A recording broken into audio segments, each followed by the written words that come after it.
Thank you everyone for joining us at Main Stage bright and early this Saturday morning.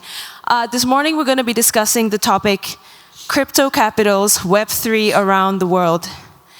You may already know this, but if you didn't know, 115 countries are being represented here at ETHDenver by over 20,000 people. Pretty impressive, yeah. So I think that makes this topic a really good one for us to discuss with our panel today. So before we jump into the discussion, I'd love to introduce our speakers this morning. First, I'll introduce myself. I'm Deborah. I'm a senior crypto PR strategist at Yap Global. We're a PR firm that is Web3 native, and we work with leading projects and conferences like ETHDenver in the space. We've also got Sota all the way on your left-hand side. Sota is the founder of Astar Network and the CEO at Startale Labs. In 2022, Sota was listed in the Forbes 30 Under 30, Asia and Japan, and last year he was selected as one of the 100 most respected Japanese in the world by Newsweek. Next to Sota, we've got Richard. Richard is the co-founder and managing partner at Fabric Ventures. Fabric has invested in Web3 builders, businesses, and digital assets globally since 2012, like Polkadot, Ocean Protocol, The Graph, Near, 1inch. Richard has previously exited 3 software companies as an entrepreneur, reaching a cumulative market cap of $2.2 billion. And next to Richard and next to me, we have Min, who is the co-founder and managing partner of Ethereal Ventures, a leading crypto venture firm founded by Min and Joseph Lubin. They have over 40 portfolio companies around the world, including Alio, Eigenlayer, Aztec Protocol, and Spruce ID. So yeah, can we give them a round of applause? Thank you for joining us. Okay, we're going to dive right in. So I thought we could start the discussion by discussing the topic itself, crypto capitals. And for our purposes, we can think of capitals in the sense of cities, states, or even countries. The question is, do we need crypto capitals? And maybe we can think about this in terms of Min and Richard, your portfolio companies, and Sota, your startups. Does it matter, and why? Anyone can go ahead and jump right in. Okay, I can go then. Sure. Yeah, I think in terms of the company and the project, the crypto project is naturally decentralized, right? We have more than 60 people from 19 different countries, and we have 4 entities in 5 regions. So it's fully decentralized. But in terms of the user's perspective, users have to pay tax. And it is always better to clearly define what's okay and what's not. And it's also, in Japan, it's super difficult to monitor all transactions and understand the tax percentage and actually the exchange crypto to fiat and pay tax. So I think rules have to be clearly defined for users, and then the project can decide which region to start the project, I think. I would, I echo that kind of distribution of the different sort of centers of gravity within our portfolio. I think we're actually backed by the European Investment Fund, and they naturally want us to encourage activity within the EU 27 plus EFTA and so forth. It's tricky because you may have something that's legally instantiated in Switzerland for a foundation that was originally derived from something that was in Berlin, and then folks actually are now in Lisbon a lot because they went there over lockdown, and then are holidaying in Ibiza, and then I guess you might reflect. You encourage us to think about it sort of flexibly. If there are crypto capitals, it could be argued that they're actually kind of Denver, and then Paris for ETHCC, Singapore, and then Dubai for Token 2049. That's where often the teams meet for the first time. But I think it's a very good point about tax from a user perspective, and users are part of these networks actually as well, critically. But that's kind of distinct from, I think, the projects themselves. So essentially, what we're saying is it depends on what we're talking about. Are we talking about the user in terms of maybe legality? Are we talking about teams and where they are working out of? Like we were discussing earlier, I've talked to quite a few people who have just met their teams for the first time at this conference in over 2 or 3 years of working together and shipping really great products. And I'm sure this is not new to anyone. So, where teams are, maybe could be distributed, doesn't need a capital. Any thoughts, Min? Yeah, I think ultimately if you focus the question on where are people building cool things, which is important because I think smart entrepreneurs either want to build close to their users or they want to build close to other talented builders so that they can learn from each other from osmosis. And us and investors, we generally go where the smart builders are, and we just follow along too. So as a result, because crypto is just inherently very global, you do have the emergence of hubs in every single sort of jurisdiction. I think in the U.S. you have New York, Austin, San Francisco, Denver. In Europe you see pockets in London, Berlin, Paris, and in Asia definitely in Singapore, Thailand, Hong Kong, and Dubai is also emerging quite quickly too. But to me, I think the most important crypto capital is still online, ideally on Forecaster. So our online Asian friends can also partake in the discussion. That's what makes crypto cool. But certainly, there's a lot that sort of physical presence can't be replicated. Yeah, no, I'd agree with that. I think you want to have those coffee shop moments or be able to sort of sit around the kitchen table when you're first getting projects going. I guess I took a decision actually. Some of my contemporaries at university actually went to Silicon Valley to go and start building companies, and I took a decision to try and build companies from Europe and in particular from London. But London, I think in Europe in general, it's more distributed and decentralized than it has been in the US. And we had a sort of thesis around that it kind of stemmed a little bit from the original city-states of say 500 years ago that had very strong academic credentials and universities that grew out of it. And so therefore, we've got London or the whole stretch from kind of Bristol through Oxford, through multiple universities in London, all the way through to Cambridge, that are exceptionally strong in both AI and fintech. And then that, obviously supports increasingly strength in crypto. But across Europe, everybody embraced open source quite early. It's hard to sort of fully document, but Linux, MySQL, they all kind of came from Europe, and we've seen some remarkable successes. Software companies out of Romania, and I just met one of our LPs in the lift this morning, and told him what we were talking about, and he pointed to a technologist out of Sofia, Bulgaria, who's building an exceptionally efficient large language model. So then it can crop up everywhere, and we like to encourage that. So it can naturally emerge from what's happening locally, and then it just starts to attract and grow from there. Actually, this is a perfect segue into the next part of our question, or the next part of our section is: Are we seeing builders shift towards any particular capital or space or region, maybe more over the last 6 or 12 months?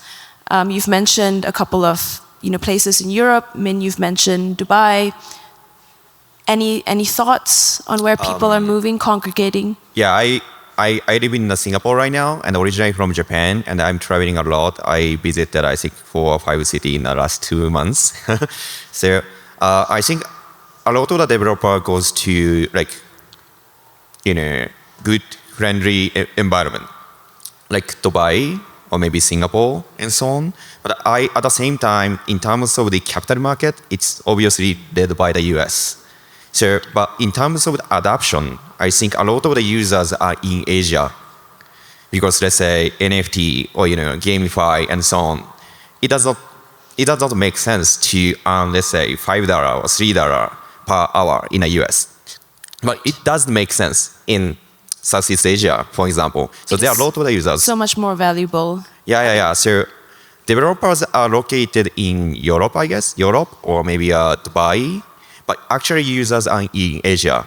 And financially speaking, it is led by US. So from the entrepreneurship mindset, it is really important to understand the dynamics of the market and leverage the best part of the country. And I think in terms of sheer numbers, obviously Asia has some of the largest populations who are increasingly or rapidly coming online. Yeah. And getting familiarized with crypto. And we made the point earlier as well made that obviously users need to know where they're going to get sort of taxed. But underneath that, as a group, when we were preparing, I think we reached a consensus. We didn't particularly want to talk about regulation because the topic going to skip ahead to regulation. Time and again.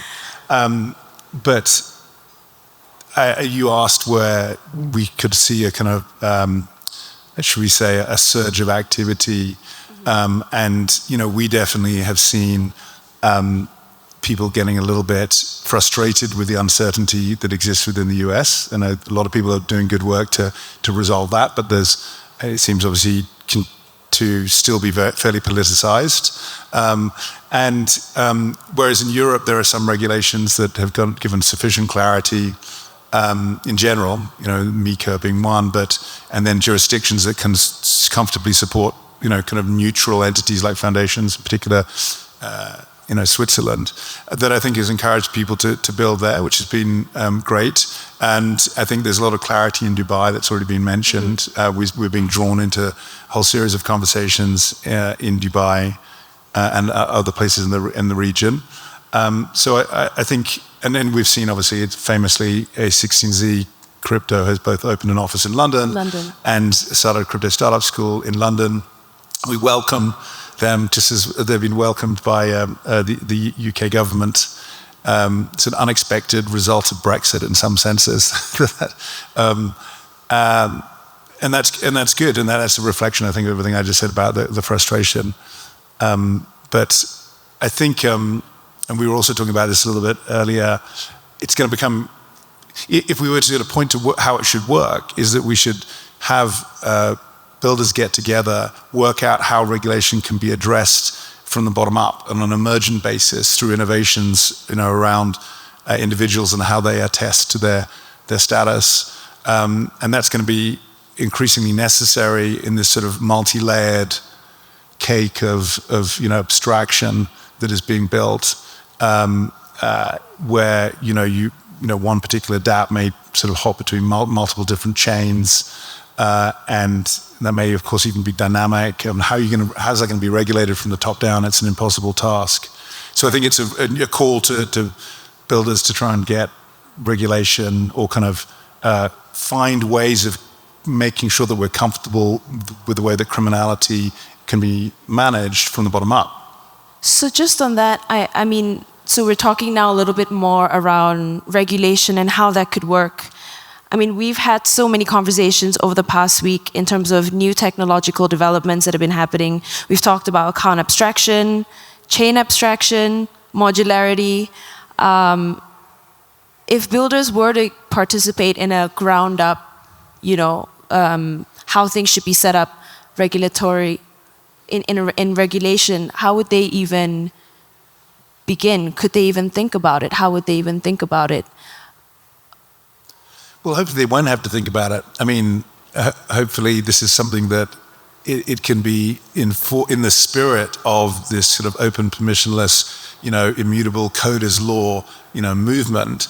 It's something that, if you're using the systems, you will be able to prove that to anybody who cares in the network that you are who you say you are. That there's not something that your kind of counterparty needs to know about you before you transact.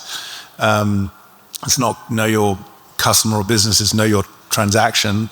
Right. And that even stuff like source of funds and so forth you can get comfortable with it, which can happen effectively at a protocol level. And so we need the builders to innovate to build that, and maybe the regulators to understand this as a new paradigm. Right. Any thoughts on how, the two could come together? Because, so this year is quite an important year for crypto in terms of elections. We're seeing general elections happen in major capitals around the world. So in the US, obviously, in the European Union, Indonesia, Pakistan, India, UK, potentially. How do we have these two different parts, the whole emergence of all these new technologies happening rapidly, and then governments trying to figure out what's going on in the space, and then trying to provide a layer of guidance, guidelines for things to actually flourish, for things to actually move forward. Sota, we were talking earlier about how entrepreneurs can only take risks when there is clarity. Yeah. And so without clarity, it's almost like, how do we move forward? And I had lots of these conversations in Europe before Micah came about, and it was almost like a standstill. So any thoughts on, maybe even from a Japanese perspective, what the government is doing? Yeah, I would like to share the Japanese perspective. I think the first most important thing is the regulators are not our enemy. And the worst case is the regulator define crypto law without knowing crypto. This is the worst case. So we have to speak with them. And regulator has a lot of the task to define, right? So we have to get their mind share. And from the Japanese perspective, we completely lost in Web2. We don't have a global Web2 company. But Japan used to be number one in terms of the growth of the economy. And then we have a global company such as Toyota, Sony, and so on. And if we miss Web3, we may lose another 20 years. This is the narrative we are using right now. And then the government understands Web3 is coming. And they also understand they have to invest in Web3 because they missed Web2. And our economy is not growing. This is the kind of narrative everybody agree on. So that's why it's easier for us to speak with them. And the Japanese government made Web3 as a national strategy 2 years ago. And they already changed 2 or 3 crypto tax on unrealized gain and tax on companies.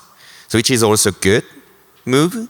And I think and the good thing is because Japanese government clearly define what's okay and not, and made Web3 a national strategy, big company enter to the market. So for example, in our case, we got the seed investment from Sony, so we capitally aligned, and we created a joint venture together with Sony, and we are going to deploy public blockchain together with Sony in coming months. We are kind of stealth mode right now, but once we launch the chain, I think this is going to be one of the biggest projects in the world, I believe. Yeah. Awesome. Yeah, I think maybe it's lesser known right now what the Japanese government is doing, but I know the Prime Minister is very, very involved in what's happening in Web3, so maybe it's one that everyone could pay a little bit more attention to. Yep. I think we can move on to some interesting topics thinking about the future and trends. So I think one thing that investors and public relations have in common is that we often get a glimpse of what we're going to see in the news headlines, but 6 months earlier. You guys are in rooms with entrepreneurs who are developing very new technologies. So take us into these, smoke-filled rooms. What kind of new trends do you think we're going to see in the headlines in 6 months? And are they emerging from any particular capitals? I think on that front, but especially as it relates to adoption, we're personally really very excited about the advent of stablecoin payments. I think we now recognize that stablecoin is a preferred mode of transaction between people, and it's super useful as a transport mechanism, also a settlement mechanism for remittances and cross-border payments. Certainly, I think not just in areas like LATAM or Southeast Asia, but also in Africa, we're starting to see a lot of adoption there, and a lot of amazing builders there also building startups that are sort of next generation payments, a continuation from the fintech kind of micropayments, lending, neobanks that we saw, and I think that's really going to take center stage and highlight how stablecoins can actually permeate people's lives on an everyday basis and provide real utility. Well, I'll start off by echoing that, Tilly. We did a little panel with folks from PayPal and Circle and Solana and Ledger on stablecoins, and we have folks like Dew and Nilos and about a dozen different payments-related companies in our portfolio, and we've seen really great success from Cosmos, which is a very well adopted, arguably one of the most well adopted dApps running in the Near ecosystem, which is got a bunch of interesting things converging within it actually to sort of get onto to your question. It's got elements of sort of social commerce and loyalty and so forth baked into it, which we have seen as being particularly strong coming out of Asia.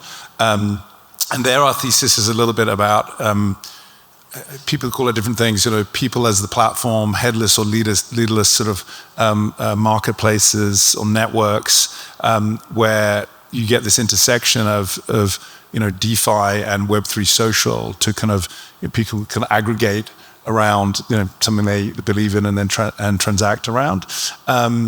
So it's that combined with to make it into a strapline, the ability to outstrip Stripe in terms of embedded low cost, payments, using stablecoins, and then also combining actually something that we think builds on some of the strength across Europe, and we've seen Mistral obviously in France, and as I mentioned the AI strength in the UK. And that is the extremely popular topic of AI x crypto, popular at least certainly here in the conversations. Not, I don't think, the smoke-filled rooms here in ETHDenver. That's not really been the vibe.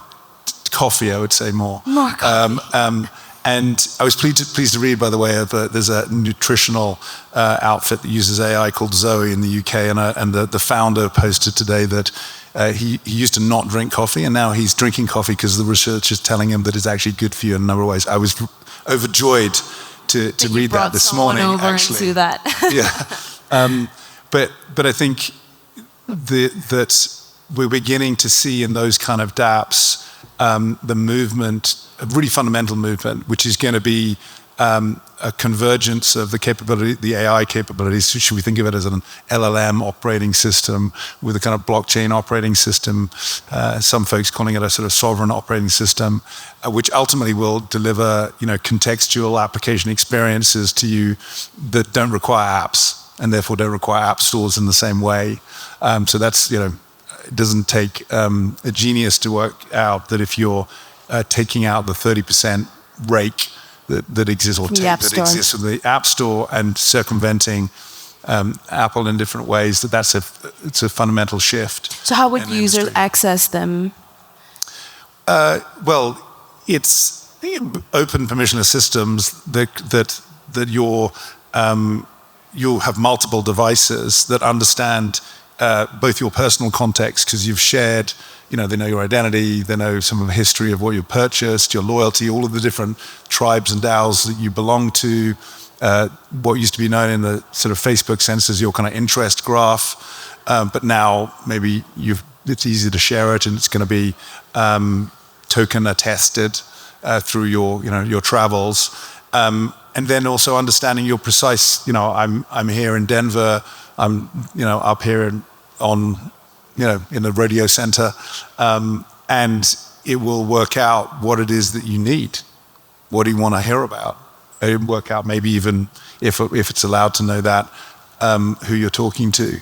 And so the point is that the concept of an app doesn't really exist anymore. Yeah, it's just a continually personalized experience, almost in a sense of a stream to you.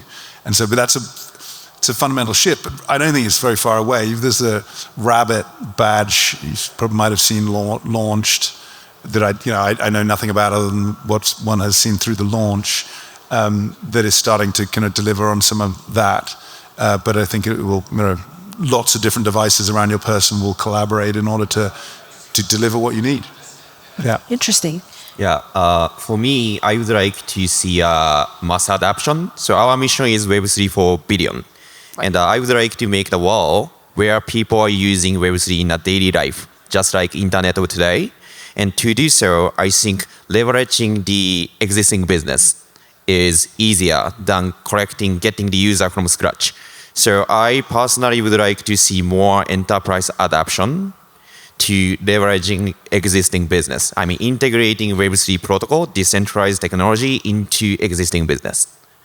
How do you think those conversations are going? I mean, they're also, I guess, trying to wrap their heads around how all of this works. We are trying to wrap our heads around how all of this works. Have you seen any of these conversations happen and how the movements are going? Yeah, I'm a big Web3 believer, so I think protocol have to be decentralized, but in terms of the interface, in terms of the user or maybe corporate strategy, it can be centralized. The community and the protocol are different. And we have been working with Sony, so they think it is not possible to compete with, let's say, Google or maybe Facebook by making centralized platform. So it is better for the Japanese company to create more demographic, the platform, which can be Web3. So they are still looking for the possibilities, but I hope we can convince them to make it happen. Yeah, I totally support that. We have some experience in the enthusiasm around sort of, there's an event called Sales GP that NEAR has sponsored to try and create a new relationship between the athletes and the fans in there. I think, and we also see it around the ICC, International Cricket Council, and then a whole series of other sports that one could tap into. And obviously sports has become an increasingly well commercialized and very lucrative business. It's attracted the attention of private equity. It's a different part of the kind of ecosystem and buying them up and backing them. But I think exactly as just described, there's an opportunity to get away from today's platforms. Like if you want to create a relationship between the athletes and the fans, you don't have to do that on Instagram or do that on Twitter or do that. Sure. You can create your own community through through technologies, and one that is much more potent, both in terms of the long tail, but also in terms of how you can serve the classic 1,000 true fans, if you've read that post. So I think that's another really exciting kind of frontier. Well, we've just got a couple of minutes left. I thought, since we've not talked about the US that much, we're sitting talking about the rest of the world here. In terms of the conversations you guys are having with your portfolio companies and Sota, like your own plans and other builders that you work with, where do you see US placed on the short and midterm plans? So I think from our perspective and disclosure, more than half of our portfolio is US based. I think we talk a lot about adoption happening in the East, and that might be true in terms of numbers, like, in terms of like DAUs and MAUs. But the spend is definitely the highest in the US still. It's probably 10x higher than what you see in Asia, for example. So it continues to be a really important market. And I think, we've encouraged our portfolio companies to continue engaging US users. I think certainly like depending on the type of protocol or business that you're building, we've seen, say, some founders who are building more trading or like centralized exchange type projects, like move out to Asia, move out to Dubai, where they have a little bit more clarity and they have the ability to get licensed and operate in a regulated way. Or if you're building a protocol, maybe moving to Europe because, they feel like there's a little bit more protection if they're like, with the sort of foundation model there as well. But certainly I think the US is front and center, one of the key markets in crypto. And we also see it in New York that's become such like a hotbed for great talent and great founders who build good teams, and they get together very often. So lots of great osmosis there. Yeah, I think we don't have much time. So to make the long story short, I think money and talent, the US is going to lead, but adoption, Asia is going to lead. Yeah, I think. I think we invest globally, so we see projects around the world, but about 2/3 in Europe. I think it'll continue to be very distributed and borderless.